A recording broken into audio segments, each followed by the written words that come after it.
உள்ளாட்சி அரசு செய்தியால் இணைவோம்.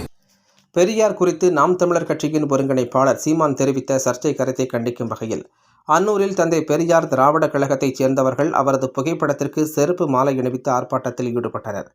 கடலூரில் கடந்த சில தினங்களுக்கு முன்பு நடைபெற்ற செய்தியாளர் சந்திப்பு ஒன்றில் நாம் தமிழர் கட்சியின் சீமான் பெரியார் குறித்து சர்ச்சையை ஏற்படுத்தும் வகையில் கருத்து தெரிவித்திருந்தார். இதற்கு பெரியார் ஆதரவாளர்கள் மத்தியில் கடும் எதிர்ப்பு கிளம்பியது. சீமானின் கருத்துக்கு ஆதாரம் கேட்டு தந்தை பெரியார் திராவிட கழகத்தைச் சேர்ந்த சிலர் அவரது வீட்டை முற்றுகையிட்டனர். இதனிடையே தமிழகம் முழுவதும் உள்ள பல்வேறு காவல் நிலையங்களில் பெரியார் குறித்தது அவதூறாக பரப்பியதாக புகார் விழுந்தன. தொடர்ந்து கோவை உள்ளிட்ட 61 காவல் நிலையங்களில் நாம் தமிழர் கட்சி ஒருங்கிணைப்பாளர் சீமான் மீது கலவரத்தை தூண்டும் வகையில் செயல்படுதல், பொது அமைதிக்கு குந்தகம் விளைவிக்கும் வகையில் செயல்படுதல் ஆகிய 2 பிரிவுகளில் வழக்கு பதிவு செய்யப்பட்டுள்ளது. இந்த நிலையில் கோவை அன்னூரில் உள்ள பயணியர் மாளிகை முன்பாக தந்தை பெரியார் திராவிட கழகத்தைச் சேர்ந்த 10க்கும் மேற்பட்டோர் திரண்டு சீமான் படத்திற்கு செருப்பு மாலை அணிவித்தும் செருப்பால் அடித்தும் சாணி பால் புற்றியும் எதிர்ப்பை வெளிப்படுத்தினர். மேலும் சீமானின் படங்களை கிழித்து எறிந்தும் கால்களால் மிதித்தும் ஆர்ப்பாட்டத்தில் ஈடுபட்டனர். அப்போது பெரியாருக்கு எதிராக சர்ச்சைக்குரிய வகையில் பேசிய சீமானை கைது செய்ய வேண்டுமென முழக்கங்களை எழுப்பினர். இதனால் அன்னூர் பயணியர் மாளிகை முன்பாக சிறிது நேரம் பரபரப்பான சூழல் நிலவியது.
மன்னிப்பு